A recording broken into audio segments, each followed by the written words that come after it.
You remember a few weeks ago the story broke that Creative Scotland, which is an agency of the Scottish Government, gave a grant to a group to produce a perverted pornographic film. Now, Creative Scotland were obviously very embarrassed, and they said, oh, we didn't realise the nature of it when we gave the grant. You know, they tricked us. We didn't realise it involved real sex acts on screen. Well, I did a Freedom of Information request. I've got the application that was made, that was approved, and lots of other communication as well, and it is very interesting. So let's have a look whether or not Creative Scotland's story stacks up. And the main reason for making this video is to give an insight into the values of the Scottish Government and the third sector, the Scottish Government's agencies that it works through. And it's extremely concerning what we'll find here. Before I go on to that, the other thing that's interesting to look at this is an insight into grant world.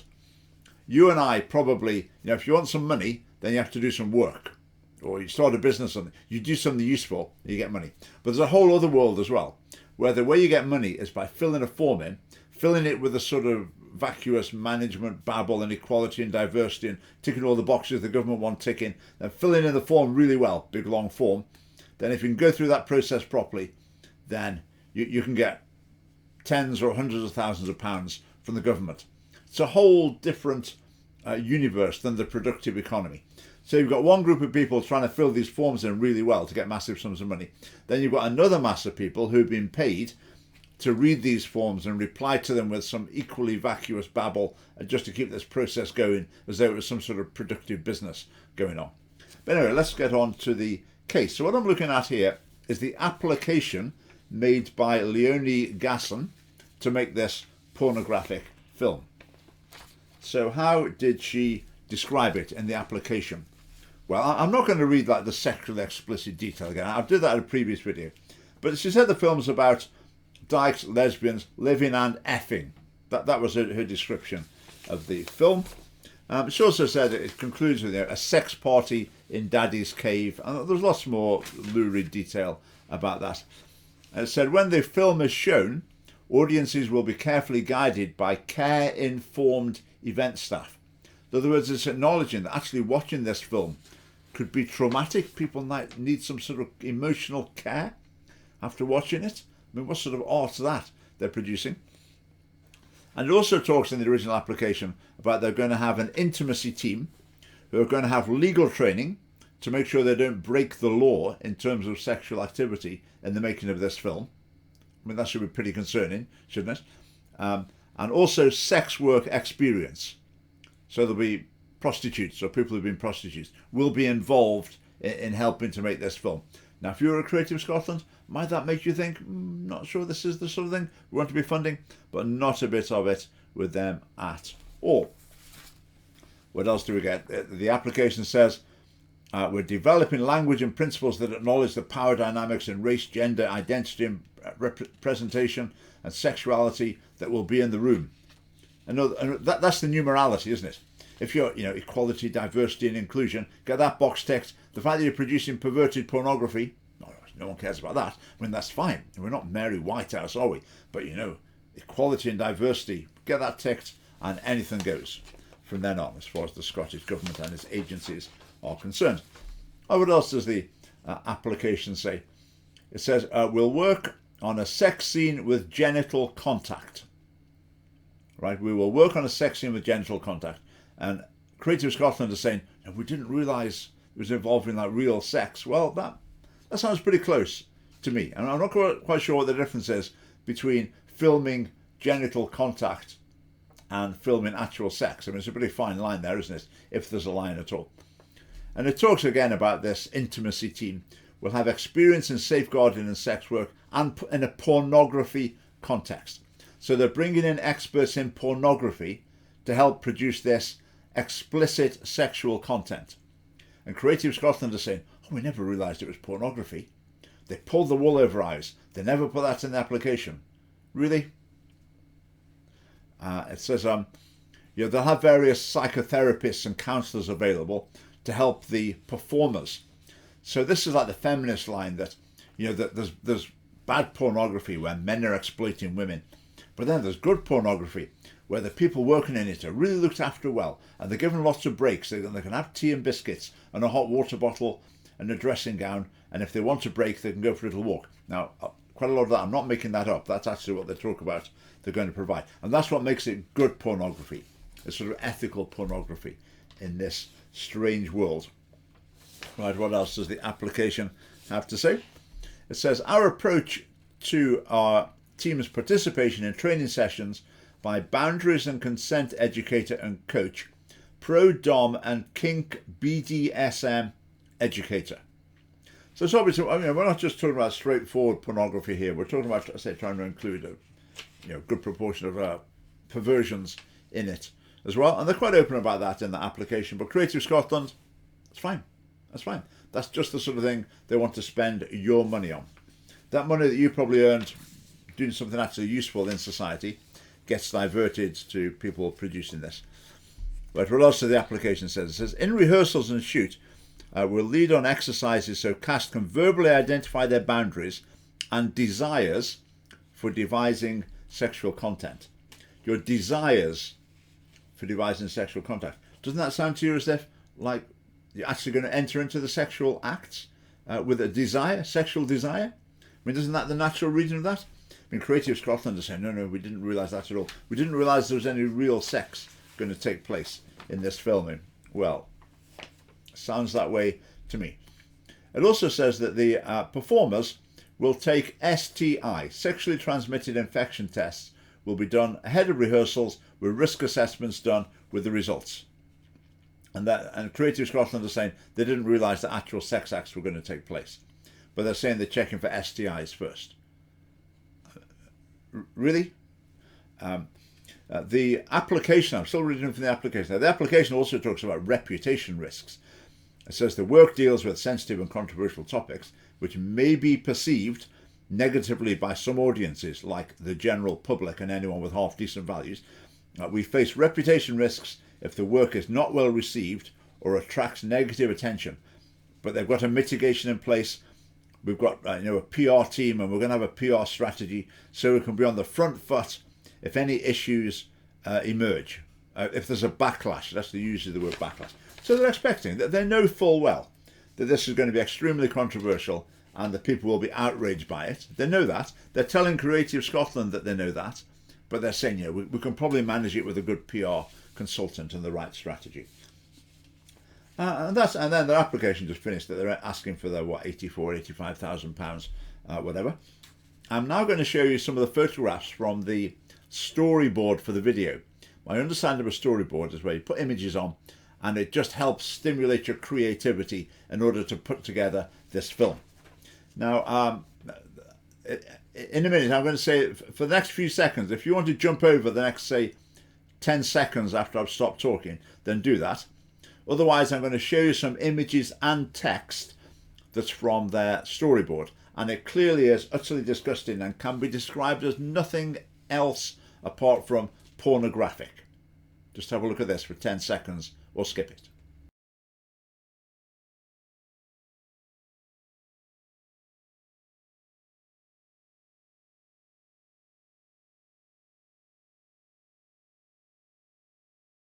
Okay, so that's the application. Now I've got Creative Scotland's assessment. Funding application, assessors, summary. What do Creative Scotland think of this? This is a robustly planned and creatively ambitious proposal from a diverse-led creative team seeking to develop a new large-scale, sustainable and internationally touring multi-art form work. It centres queer and dyke characters and subcultures with links to rural Scottish landscapes and is a bold and experimental proposition of work. Scotland has a long history and solid reputation as a producer and presenter of radical and experimental performance, and there's been a return and growth of this status in recent years with increasing recognition in the international market of contemporary performance and live art. How about that? So there's somebody who completely overlooks the fact that it's just disgusting, degenerate pornography, because it ticks all of their boxes for them. Continuing that theme, the assessor goes on.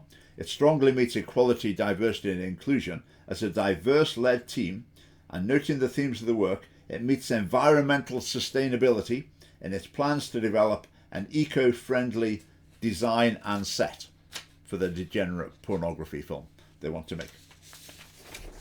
Right, what else did the assessors say? They repeat the description of it, including the F word, etc. But they had one criticism.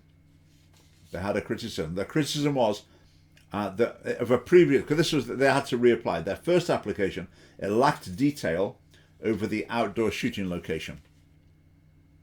I mean, you couldn't make it up, could you? Out of all that I've been through there, their concern before was they weren't quite sure where they were going to film it in an outdoors location. And so the use of nudity and to an extent sex scenes and choreography is not uncommon within the history of live and performance art. And so they're saying, that's no problem at all. Storytelling from a queer and diverse perspective, sex positive, etc. Ticking all the boxes there. This project is exploring a particularly intimate way of working that involves sex choreography and scenes, and the importance of and need for robust practices and procedures around intimacy, consent, etc., etc. So it's particularly intimate ways of working. It's talking about sex choreography. Again, they're claiming they didn't quite realise it was actual sex going on. Really? And it also says, they're noting the consultancy with a legal firm because it's really important to make sure what you're producing here is not illegal. How about that? The Scottish Government, through an agency, funding pornography, and they're just trying to check that the pornography they're producing is actually legal. So they're spending your taxes on lawyers to check that the pornography they're producing is not going to end up with a prosecution for indecency. Well, I've got some other communications here. There's an email that was flying round. Leonie, the producer, is copied in, other Creative Scotland people. And this email is basically saying, we're just introducing you to our PR expert, the person who's on hand to deal with any problems if this whole thing blows up.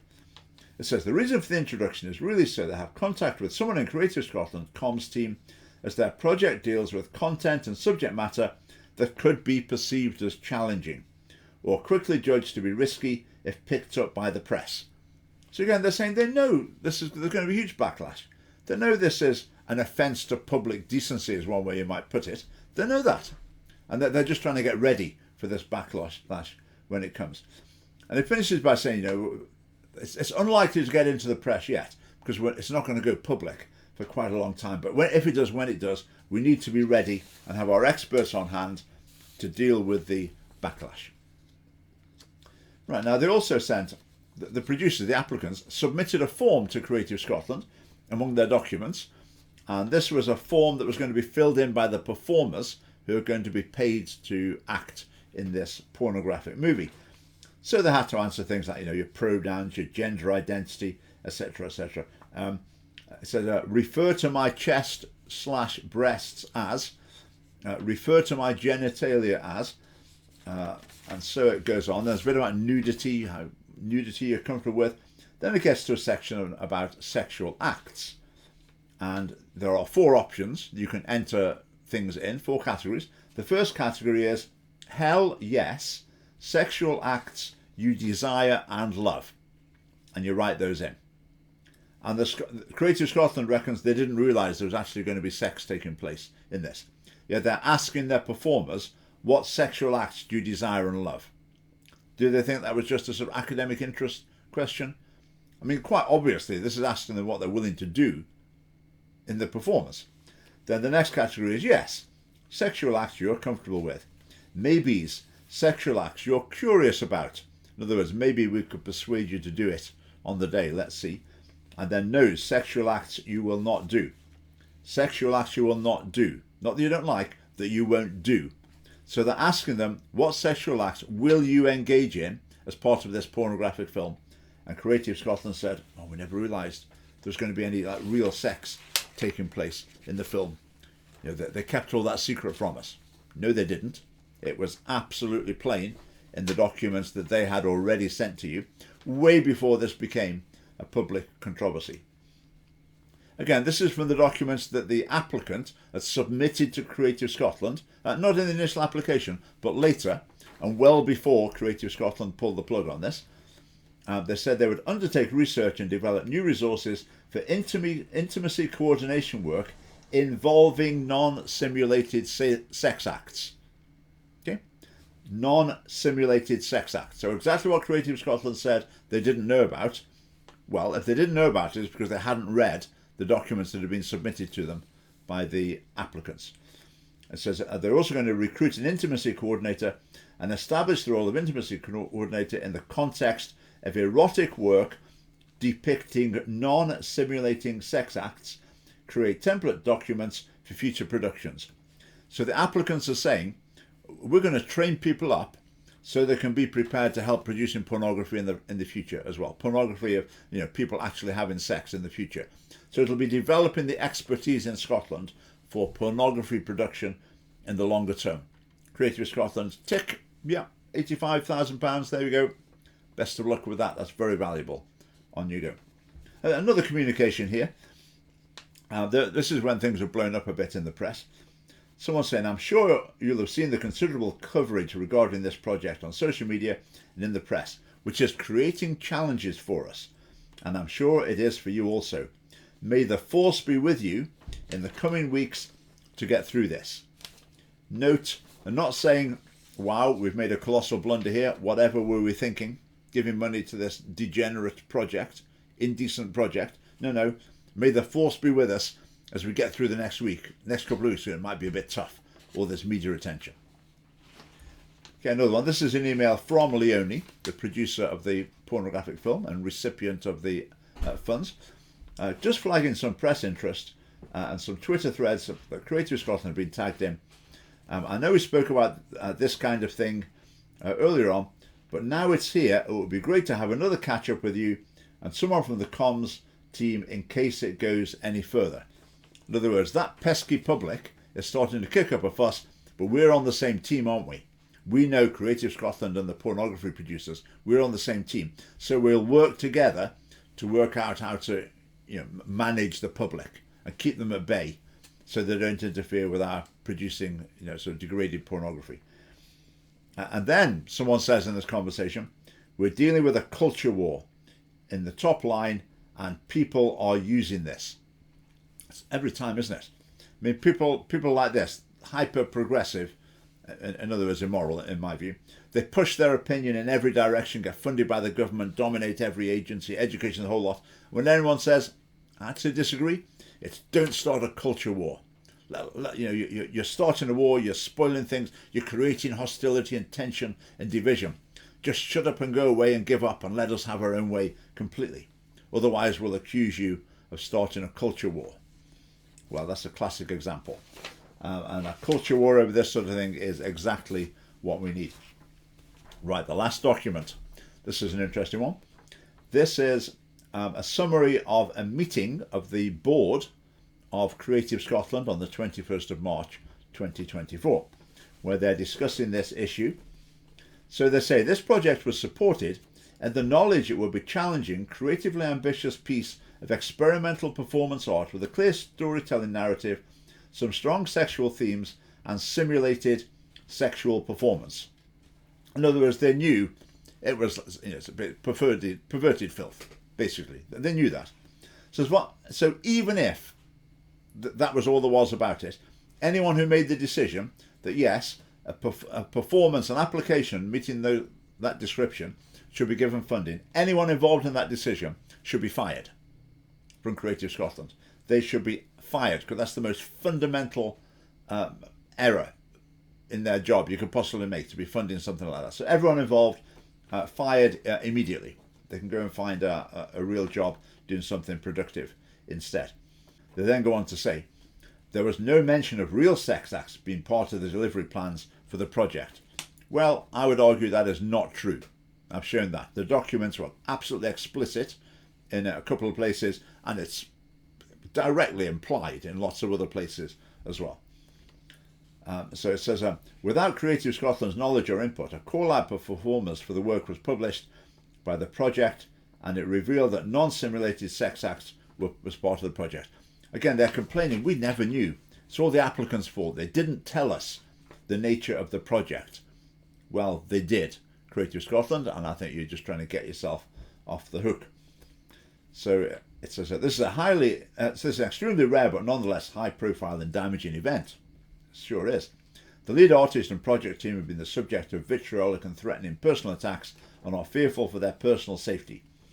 I'm not sure if I quite believe that, but yeah, in the online world, that's inevitable. That's what you get. That's X. That's the online world. People say horrible things. It's not particularly noteworthy.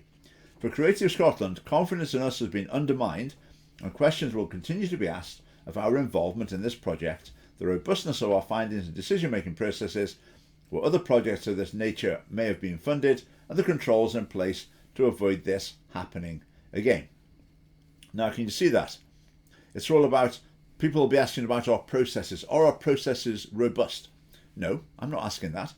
I'm asking about the moral values of the people working for Creative Scotland. I'm asking of the ethics standards that they've got, their personal values that produce this sort of decision. That's my question. It's not about updating procedures and making them more robust. That's missing the point entirely. That's classic John Swinney speak, isn't it? It's like when I said to John Swinney, your sex education resources promote pornography. Well, we went through them very carefully, and their age of just management waffle and a seeming incapacity to grasp the moral gravity of the issue to hand. So then go on to talk about ways they could change their process, having additional risk-based prompts for assessors and decision-making processes, other reviews, other terms, other processes they could put in place to avoid this happening again. But again, it's Swinney-esque, and it's the SNP, it's the Scottish Government in general as well. Like you say to them, the man you put in charge of sex education resources thinks the barrier between childhood and sexuality should be broken down. That's concerning. The reply, he was appointed by a committee.